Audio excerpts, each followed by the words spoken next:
sesuatu memang semuanya mudah kalau kemudian kita memaksimalkan semuanya. Tidak harus dengan uang, tidak harus dengan popularitas yang luar biasa untuk kemudian bisa menang. Saya membuktikan itu di pemilu 2014 kemarin, di mana saya menang pemilu di daerah saya dengan budget yang bagi saya itu kecil, di daerah yang masih terisolir, daerah yang masuk dalam kategori 3T, tetapi kemudian saya masuk dalam parlemen, terpilih menjadi wakil rakyat di kursi yang tidak disangka-sangka, berada pada urutan ketiga dari 6 kursi yang ada di dapil saya. Bahwa di dalam gelap selalu ada terang.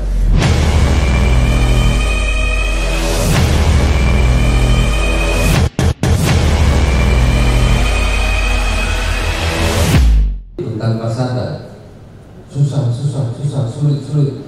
Itu daerah RW sana, blok sana, desa sana itu kayaknya sudah punya orang, sudah punya basis orang lain, sudah punya calon lain, sudah punya partai lain. Mana mungkin saya bisa masuk ke situ? Jika ibu berkata begitu, sampai kapanpun langkah kita nggak akan pernah ke desa itu. Setuju? Kira-kira dapat suara di tempat itu? Belum tentu. Kenapa? Karena langkah kita sudah dihambat oleh apa yang ditanam dalam pikiran. Tapi Bapak Ibu percaya nggak? Bahwa di dalam gelap selalu ada terang. Di dalam panjang selalu ada pen, di dalam sulit selalu ada mo, di dalam kuning, di dalam putih, di dalam biru selalu ada hijau di situ.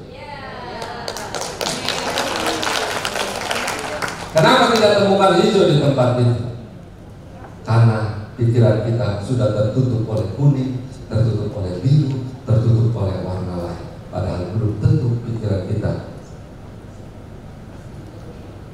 benar. Jadi daripada kita berspekulasi, lebih baik tanam bahwa hijau dimanapun pasti ada. Lebih enak kan? Rata-rata orang rata-rata orang merasa nggak bergairah. Bahkan sebagian merasa dia dikucilkan oleh partai di situ, betul? Bahkan dia merasa dia dibuang oleh partai di situ. Bapak Ibu yang saya hormati, saya ingin sampaikan, jika itu terjadi pada kita, saya harus meyakinkan kepada kita semua bahwa sesungguhnya dimanapun kita berada, pikiran kita masih akan ikut serta dengan kita di situ. Kenapa kita tidak mengupgrade pikiran? Kenapa kita tidak meluruskan pikiran? Kenapa kita tidak meng-up pikiran? Karena di dalam pikiran kita apapun ada. Setuju nggak? Kalah ada nggak dalam pikiran? Ada. Menang ada nggak dalam pikiran? Ada. Ragu-ragu ada nggak dalam pikiran? Ada. Nah sayangnya kita seringkali memilih hal-hal yang tidak kita inginkan terjadi dalam hidup kita, dan itu yang ditanam kuat dalam pikiran. Padahal keinginannya itu, tapi pikiran yang mengendalikan ke situ.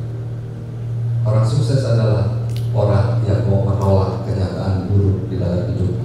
Contoh, saya nggak punya uang. Pikiran jangan ikut-ikutan nggak punya uang. Setuju kan? Setuju? Kita sakit jasad, tapi pikiran kalau boleh jangan ikut-ikutan sakit. Fisik aja yang sakit, tapi pikiran harus berisi kesembuhan. Kita punya hutang, kenyataan boleh, tapi pikiran jangan pernah berpikir tidak bisa bayar. Karena kalau sudah tidak punya hutang, pikiran ikut-ikutan tidak bisa bayar, kita 2 kali derita lahir dan batin. Lahir nggak bisa bayar, batin makin sudah tahu itu daerah sulit. Kenapa pikiran ikut-ikut menyulitkan? Kenapa nggak dirubah bahwa itu bisa jadi lumbung suara? Berat, tapi disitulah rahasianya. Jika kita bisa memenangkan pertarungan dalam diri sendiri, akan jauh lebih mudah memenangkan pertarungan dimanapun kita berada. Kalau kita berkata desa itu berat untuk dimasuki, kira-kira kaki kita akan mengiring ke situ nggak? Enggak. Sangat susah. Saya nggak mau buang waktu. Apa yang terjadi? Yang terjadi tidak pernah dapat suara dari tempat. Bapak Ibu,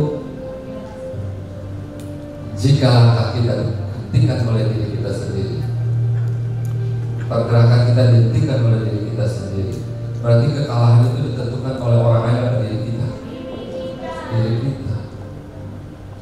Ada nggak urusan kemenangan dengan orang lain? Tidak.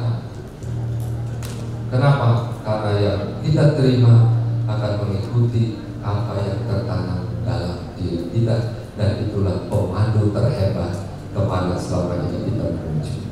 Jadi kalau kita mau menang pemilu, pilihannya nggak ada. Naikkan diri kita, upgrade diri kita, terutama pikiran. Kenapa? Karena pikiran adalah sumber dari segala sumber awal yang menentukan